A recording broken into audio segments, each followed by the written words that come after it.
من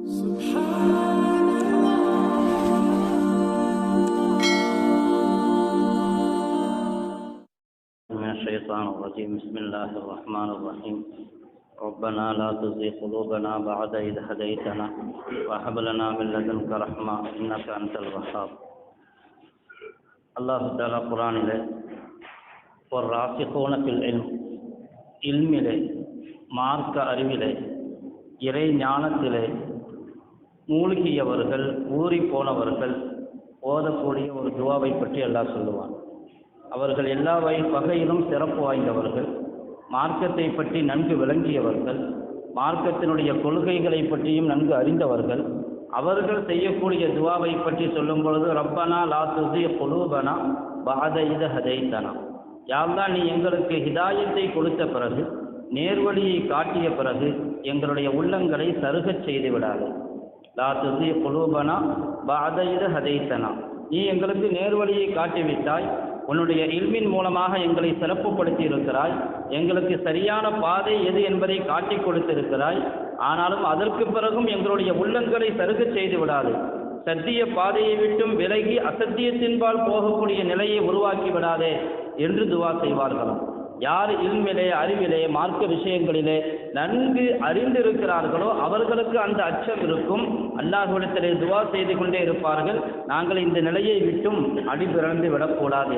ரசூலுல்லாஹி ஸல்லல்லாஹு அலைஹி வஸல்லம் அவர்களை பற்றி உம்மு ஸலமா ரலியல்லாஹு அன்ஹா அவர்கள் சொல்லுவார்கள், அவர்களிடத்திலே ஒரு மாணவர் கேட்கும் பொழுது, உங்களிடத்திலே தங்கியிருக்கும் பொழுது அதிகமாக ஓதக்கூடிய துவா என்ன என்று கேட்கும் பொழுது அவர்கள் சொல்லுவார்களாம், ஹஜ்ரத் ஸல்லல்லாஹு அலைஹி வஸல்லம் அவர்கள் இந்த துவாவை அதிகமாக ஓதுவார்கள், யா முகல்லிபல் குலூப் தப்பித் கல்பி அலா தீனிக, யா முகல்லிபல் குலூப் உள்ளங்களை புரட்டக்கூடியவனே, தப்பித் கல்வி அலா தீனிக என்னுடைய கல்வை தீனின் மீது ஸ்திரப்படுத்தி வைப்பாயாக. ஹஜ்ரத் உம்மு ஸலமா ரலியல்லாஹு அன்ஹா கேட்டாங்க, யா ரசூலல்லாஹ் நீங்க போய் இப்படி துவா செய்றீங்களே, அல்லாஹ் உங்களுக்கு நுபுவத்தை கொடுத்திருக்கிறான், எல்லா வகையான சிறப்புகளையும் கொடுத்திருக்கிறான், நீங்கள் இப்படி ஒரு துவா செய்கிறீங்களே, யா முகல்லிபல் குலூப் உள்ளங்களை புரட்டுபவனே என்னுடைய உள்ளத்தை தீனின் மீது ஸ்திரப்படுத்தி உறுதியாக்கி வைப்பாயாக என்று கேட்கும் பொழுது ஹஜ்ரத் ஸல்லல்லாஹு அலைஹி வஸல்லம் அவங்க சொன்னாங்க, உம்மு ஸலமா நீங்க அப்படி வழங்கிக் கொள்ளக்கூடாது, நம்முடைய ஒவ்வொருவருடைய உள்ளங்களும் அல்லாஹ்வுடைய 2 விரல்களுக்கு மத்தியில் இருக்கிறது. அவன் நாடினால் அதை நேராக வைத்திருந்தால் நாம் நேரான பாதையில் இருப்போம், இல்லை என்றால் நம்முடைய உள்ளங்கள் சருகிவிட்டால் சத்திய பாதையை விட்டும் விலகிச் செல்ல வேண்டி இருக்கும் என்று உம்மத்திற்கு, சமுதாயத்திற்கு ஸல்லல்லாஹு அலைஹி வஸல்லம் அவர்கள் பாடம் படித்து கொடுத்தார்கள். எல்லா நிலையிலும் நீங்கள் அல்லாஹ்விடத்திலே கேளுங்கள், எங்களுடைய உள்ளம் சத்தியத்தின் மீது உறுதியாக இருக்க வேண்டும் என்று ஸல்லல்லாஹு அலைஹி வஸல்லம் அவர்கள் உள்ளத்திற்கு ஒரு உதாரணத்தை சொன்னார்கள். மஸலுல் கல்பி, உள்ளத்தினுடைய உதாரணம் இருக்கிறதே, உள்ளத்தினுடைய தன்மை இருக்கிறதே, அது மஸலு ரீஷத்தின் யுகல்லிபுஹ ரியாஹ் பி ஃபலாத்தின், அதாவது ஒரு பறவையினுடைய இறகை போன்று. மனிதனுடைய உள்ளம் பறவையினுடைய இறகை போன்று, ஒரு கோழியினுடைய இறகை போன்று. அந்த இறகு ஒரு பெரிய வனாந்தரத்திலே கிடக்கிறது. வனாந்தரத்திலே எந்த கட்டிடமும் இல்லை, எந்த மரமும் இல்லை, ஒரு பெரிய பாலைவனம். அந்த பாலைவனத்திற்கு நடுவே ஒரு இறகு கிடக்கிறது. யுகல்லிபுஹ ரியாஹ், காற்றுகள் அதை அங்கும் இங்குமாக புரட்டி கொண்டிருக்கும். லேசான காற்றடித்தால் கூட அந்த இறகு பறக்க ஆரம்பிக்கும். அங்கிருந்து ஒரு காற்று வந்தால் இந்த பக்கமாக பறக்கும், இங்கிருந்து காற்று வந்தால் அந்த பக்கமாக பறக்கும். நாலா திக்கிலிருந்தும் காற்று வரும் பொழுது அது சுழற்றி அடிக்கப்படும். அந்த இறகு, சாதாரண இறகுக்கு சின்ன காற்று வந்தாலும் போதும் அது ஒரு நிலையில் இருக்காது, அது புரள ஆரம்பித்து விடும். அது போன்றுதான் மனிதனுடைய உள்ளம் புரண்டு கொண்டே இருக்கும். நாலாபுறத்திலிருந்தும் பல பிரச்சனைகள் வரலாம், அவனுடைய சுற்றி இருப்பவர்களின் மூலமாக பிரச்சனைகள் வரலாம். ஸல்லல்லாஹு அலைஹி வஸல்லம் அவர்கள் சொன்ன உதாரணம், இறகு என்பது ஆக பலகீனமானது, கனமில்லாதது. அது மாதிரிதான் மனிதனுடைய உள்ளம். ஆனால் கிடக்கிற இடமோ பித்னாக்கள் வரக்கூடிய இடம், அகண்டு பறந்து விரிந்த ஒரு மைதானத்திலே கிடக்கிறது. லேசான காற்றுக்கும் அது புரண்டு விடும் என்று சொன்னால் மனிதனுடைய உள்ளமும் அப்படித்தான். லேசான பிரச்சனை வரும் பொழுது அவன் ஈமானை விட தயாராகிவிடும். அவனுக்கு பொருளாதார கஷ்டங்கள் வருகிறது என்று சொன்னால் ஹராமான வழியில் சம்பாதிக்க வேண்டும் என்கிற சிந்தனையை அது போட்டுவிடும். எப்படியானாலும் பரவாயில்லை, வருமானம் வந்தால் போதும் என்கிற நிலை உருவாகும். மனைவியின் மூலமாக பிரச்சனை வரும் பொழுது அவன் மார்க்கத்தை விடுவதற்கு தயாராகி வருவான். பிள்ளைகளின் மூலமாக பிரச்சனைகள் வரலாம், தந்தையின் மூலமாக, தாயின் மூலமாக, சுற்றி இருப்பவர்களின் மூலமாக, நண்பர்களின் வழியாக, நண்பர்களுக்காகவே தவறான காரியத்தை செய்யக்கூடிய நிலைகளை பல சமயங்களில் நான் பார்க்க முடிகிறது என்று சொன்னால், நாலா புறத்திலிருந்தும் வரக்கூடிய பித்னாக்கள் அவனுடைய உள்ளத்தை ஒரே இடத்தில் இருக்க விடாது, தீனின் மீது இருக்க விடாது, அதை புரளச் செய்து கொண்டே இருக்கும். அப்படிப்பட்ட ஒரு நிலையை விட்டும் பாதுகாப்பு தேடக்கூடிய துஆ தான் ரப்பனா லா துஸிக் குலூபனா பஅத இத் ஹதைதனா. யா அல்லாஹ், எங்களுடைய உள்ளங்கள் நேர்வழிக்கு வந்த பிறகு சருக செய்து விடாது. நேர்வழி கிடைப்பது பெரிய பாக்கியம், ஆனால் அது சருகி போய்விட்டால், வடிகேட்டின் பக்கம் போய்விட்டால் அது மாதிரியான ஒரு பெரிய முசீபத்தும் சோதனையும் வேறு ஒன்றும் கிடையாது. அல்லாஹ் குர்ஆனிலே ஒரு மனிதரை பற்றி, அதாவது மூசா அலைஹிஸ்ஸலாம் அவர்களுடைய காலத்தில் இருந்தவர் பல்ஆம் பின் பாஊரா என்கிற நபரை பற்றி சொல்லுவான் அல்லாஹ். வத்லு அலைஹிம் நபஅல்லதி ஆதைனாஹும் ஆயாத்தினா ஃபன்ஸலக மின்ஹா. நபியே, உங்களுடைய மக்களுக்கு இப்படிப்பட்ட சில நபர்களை பற்றி எடுத்துச் சொல்லுங்கள். அவர்களுக்கு நாம் நம்முடைய அத்தாட்சிகளை வழங்கி இருந்தோம், நம்முடைய இல்மை வழங்கி இருந்தோம், நம்முடைய விளக்கத்தை அவருக்கு வழங்கி இருந்தோம். ஆனாலும் அதை அவர் ஏற்றுக்கொள்ளவில்லை, அதன்படி நடக்கவில்லை. ஃபன்ஸலக மின்ஹா, அதை விட்டும் நழுவி விட்டார், அதை விட்டும் வெளியேறிவிட்டார். ஃபன்ஸலக மின்ஹா என்று சொன்னால் ஆட்டினுடைய தோலை உரிப்பது போன்று, பாம்பு சட்டை கலட்டுவது போன்று, அப்படியே அவர் நாம் கொடுத்த அந்த இல்மை அத்தாட்சிகளை விட்டும் புறக்கணித்து விட்டு அவர் வெளியேறிவிட்டார். அப்படிப்பட்ட ஒரு நபரை பற்றி சொல்லி காட்டுங்கள் என்று முஃபஸ்ஸிரீன்கள் சொல்லுவார்கள். பல்ஆம் பின் பாஊரா என்கிற நபரை பற்றி தான் அல்லாஹ் இங்கே சொல்லுகிறான். அவருக்கு அல்லாஹ் தஆலா எல்லா வகையான சிறப்புகளையும் கொடுத்திருந்தான். முஸ்தஜாபுத் தாவா, அவர் துஆ செஞ்சா ஏற்றுக்கொள்ளப்படும், அப்படிப்பட்ட ஒரு சிறப்பை அவருக்கு வழங்கியிருந்தான். இஸ்மே ஆலம் என்கிற அல்லாஹ்வுடைய அந்த விசேடமான ஒரு இஸ்மை அவர் அறிந்து வைத்திருந்தார். ஏதாவது துஆ செய்ய வேண்டும் என்று சொன்னால் அந்த இஸ்மை கொண்டு, அந்த அல்லாஹ்வுடைய பெயரை கொண்டு துஆ செய்யும் பொழுது உடனடியாக துஆ ஏற்றுக்கொள்ளப்பட்டுவிடும்.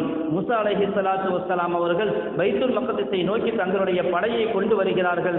அந்த சமயத்திலே அங்கிருந்த மக்கள் எல்லாம் பல்ஆம் பின் பாஊராவிடத்திலே போய் சொன்னார்கள், இந்த மூசா வந்து கொண்டிருக்கிறார், அவர் மோசமானவர், அவர் எங்களை அழித்து விடுவார், அதனால் அவருக்கு எதிராக பத்துவா செய்யுங்கன்னு சொன்னாங்க. மூசா அலைஹிஸ்ஸலாம் நபி, அல்லாஹ்வுடைய உத்தரவின் அடிப்படையிலே அவர் புறப்பட்டு வந்து கொண்டிருக்கிறார், அவருக்கு எதிராக பத்துவா செய்ய வேண்டும் என்று வேண்டிக் கொண்டார்கள். ஆனால் பல்ஆம் பின் பாஊரா முதலில் மறுத்துவிட்டார். நான் அப்படி செய்ய முடியாது, ஒரு நபிக்கு எதிராக நான் எப்படி பத்துவா செய்ய முடியும், சாபமிட முடியும், நான் அதை செய்ய மாட்டேன் என்று சொன்னார்கள். மீண்டும் மீண்டும் அவர்கள் வற்புறுத்தினார்கள். கடைசியாக நான் அல்லாஹ்விடத்திலே கேட்கிறேன், நான் இப்படி செய்வது சரியா தவறா என்று கேட்கிறேன் என்று எப்படி நமக்கு இஸ்திகாரா இருக்கிறதோ அதுபோன்ற ஒரு வழியிலே அவர் அல்லாஹ்விடத்திலே கேட்கும் பொழுது அவருக்கு வந்த பதில் இதுதான், நீங்கள் அப்படி செய்யக்கூடாது என்று. அவர் சொல்லிவிட்டார், நான் பத்துவா செய்ய முடியாது என்று. ஆனாலும் கூட அந்த மக்கள் விடவில்லை. கொஞ்ச நாள் கழித்து அவருக்கு நிறைய பணத்தை கொண்டு வந்து கொடுத்தார்கள், ஹதியா என்கிற பெயரில். அதை அவர் வாங்கி கொண்டார். அதுதான் ஒரு பெரிய முசீபத். அவர்கள் கொடுத்த பணத்தை வாங்கி கொண்டார். இப்பொழுது அதற்கு பிறகு வந்தார்கள், வற்புறுத்தினார்கள், நீங்கள் பத்துவா செய்துதான் ஆக வேண்டும் என்று. மனைவியும் சொன்னால், நீங்க அவங்களுடைய பணத்தை வாங்கினீங்களா, என்ன அது லஞ்சம், அதற்கு பகரமாக நீங்க பத்துவா செஞ்சுதான் ஆகணும். இந்த மனிதர் அல்லாஹ் அவருக்கு ஆக சிறந்த சிறப்பை கொடுத்திருந்தும் கூட மனைவியின் மூலமாக அவருடைய இல்மை விட்டும் வெளியேறிவிட்டார், நேரான பாதையை விட்டும் வெளியேறிவிட்டார். அந்த பணத்தின் காரணமாக, லஞ்சத்தின் காரணமாக அவர் நான் பத்துவா செய்கிறேன் என்பதற்கு தயாராகிவிட்டார். ஒரு இடத்திற்கு சென்றார், பத்துவா செய்வதற்கு தயாராகும் பொழுது அவருடைய வாயிலிருந்து வந்த வார்த்தை மூசா அலைஹிஸ்ஸலாத்துக்கு எதிராக வரவில்லை, தன்னுடைய சமுதாயத்திற்கு எதிராகவே வந்தது. அப்பொழுது மக்கள் எல்லாம் சொன்னாங்க, நீங்க எங்களுக்கு எதிராக பத்துவா செய்வீங்க. அப்ப சொன்னார் அவர், நான் ஒன்றும் செய்ய முடியாது, என்னுடைய நாக்கு என்னுடைய கண்ட்ரோலிலே இல்லை, என்னுடைய நாவிலிருந்து வரக்கூடிய வார்த்தை என்று சொன்னார். அப்படிப்பட்ட ஒரு நிலையிலும் கூட அவர் பத்துவா செய்ய தயாராகிவிட்டார் என்பதற்காக அல்லாஹ் அவரை கேவலப்படுத்தினார். எல்லா விதமான சிறப்பையும் கொடுத்திருந்தான், எல்லா விதமான சிறப்பையும் கொடுத்து இஸ்மே ஆலமையும் கற்றுக் கொடுத்து மக்களிடத்திலே துஆ ஏற்றுக்கொள்ளப்படக்கூடிய ஒரு நபர் என்று அங்கீகாரம் கிடைத்த ஒரு நபரை பற்றி அல்லாஹ் சொல்லுவான், மஸலுல் கல்ப், அவர் நாயை போன்று என்று அல்லாஹ் சொல்லுவான். ஒரு நாயை போன்று ஆகிவிட்டார். அவருடைய நாக்கு வெளியே நெஞ்சு வரையிலும் வந்து தொங்கிக் கொண்டிருக்கிறது. இன் தஹ்மில்ஹு யல்ஹஸ் அவ் தத்ருக்குஹு யல்ஹஸ். நாய் இருக்கிறதே, நீங்கள் விரட்டினாலும் சரி விரட்டாவிட்டாலும் சரி தன்னுடைய நாக்கை தொங்க போட்டுக் கொண்டுதான் அலையும். அதே போன்ற நிலையை பல்ஆம் பின் பாஊராவுக்கு அல்லாஹ் ஏற்படுத்தினான். அல்லாஹ் சொன்னான், இவர் நாயை போன்றே. ஆக உயர்ந்த இடத்தில் இருந்தவர், அதுக்கு பிறகு அவருக்கு ஏற்பட்ட அந்த சோதனையிலே சிக்கிக் கொண்டதன் காரணமாக ஆக மோசமான நிலையிலே நாய் எப்படி நாக்கை தொங்க போட்டுக் கொண்டு அலையுமோ அதுபோன்று அலையக்கூடிய ஒரு நிலையை உருவாக்கினார் காட்டினான் என்று சொன்னால் எச்சரிக்கையாக இருக்க வேண்டிய இடம் என்பதை அல்லாஹ் உணர்த்தினான் இந்த சமுதாயத்திற்கு. நீங்கள் அல்லாஹ்விடத்திலே கேட்டுக்கொண்டே இருங்கள். எனவேதான் அல்லாஹு தஆலா குர்ஆனிலே சில இடங்களில் இப்படி தைக்கிணையாக சொல்லுவான், யாருக்கு ஒரு இல்மு வந்துவிட்டதோ முதலாவது அதை ஏற்றுக்கொள்ள வேண்டும். அல்லாஹுடைய சட்டத்தை, மார்க்கத்தினுடைய சட்டம் நம்மிடத்திலே வருகிறது என்று சொன்னால் இதுதான் சரி என்று முதலாவது நம்ப வேண்டும். அதற்கு பிறகு நாம் அதன்படி அமல் செய்ய வேண்டும். இல்லை, ஏற்றுக்கொள்ளவில்லை, அதன்படி அமல் செய்யவில்லை என்று சொன்னால் காலத்திற்கும் அது நம்மிடத்திலே வருவதற்கு வாய்ப்பு வராது. வமன் அظلم ممن ذكر بآيات ربه فأعرض عنها ونسي ما قدمت يداه. நபியே, இவனை விட ஒரு பெரிய அநியாயக்காரன் யார் இருக்க முடியும்? அல்லாஹ்வுடைய வசனங்கள் அவனுக்கு நினைவூட்டப்பட்டும் கூட அவன் அதை புறக்கணித்து விட்டான், தன்னுடைய பாவங்களை எல்லாம் மறந்து விட்டான். நாம் அவனுடைய உள்ளத்தின் மீது முத்திரை வைத்து விட்டோம். வயின் ததுஹும் இலல் ஹுதா ஃபலை யஹ்தது இதன் அபதா. நபியே, இதற்கு பிறகு அவரை நீங்கள் ஹிதாயத்தின் பக்கம் அழைத்தாலும் அவர்கள் வரமாட்டார்கள். உள்ளம் முத்திரையிடப்பட்டு விட்டது. காரணம், வந்த இல்மை புறக்கணித்து விட்டார், வந்த மார்க்கத்தை புறந்தள்ளி விட்டார். அப்படிப்பட்ட ஒரு நிலை. எனவே இதில் எச்சரிக்கையாக இருக்க வேண்டும். அல்லாஹ் நமக்கு எதை கற்றுக் கொடுத்தானோ அதை முதலாவது நம்பவும் வேண்டும், அதன்படி அமல் செய்யவும் வேண்டும், அதன்படி அமல் செய்ய முயற்சிக்கவும் வேண்டும். தொழுகை கடமை என்று எங்களுக்கு தெரிகிறது என்று சொன்னால் தொழுவதற்கு கடமை என்று நினைத்து அதை செயல்படுத்த முற்பட வேண்டும். ஜமாஅத்தோடு தொழுவதற்கு முயற்சி செய்ய வேண்டும். இதே போன்றுதான் எல்லா இபாதத்துகளும். இல்லை என்று சொன்னால் அல்லாஹ் கல்வை புரளச் செய்துவிட்டால் யாராலும் ஹிதாயத்தை பிறகு தர முடியாது. அல்லாஹு ஜல்ல ஷானஹு வ தஆலா நம்முடைய வாழ்க்கையில் எல்லா நிலைகளிலும் அல்லாஹ்வுடைய ஹிதாயத்தின்படி வாழ்வதற்கும் அவனுடைய கட்டளைகளை நிறைவேற்றுவதற்கும் தௌஃபீக் செய்தல்வானாக. உள்ளம் புரண்டு போவதை விட்டும் சத்தியத்தை விட்டும் விலகிச் செல்வதை விட்டும் அல்லாஹ் பாதுகாத்தல்வானாக. வாஹிரு தாவானா அல்ஹம்துலில்லாஹி.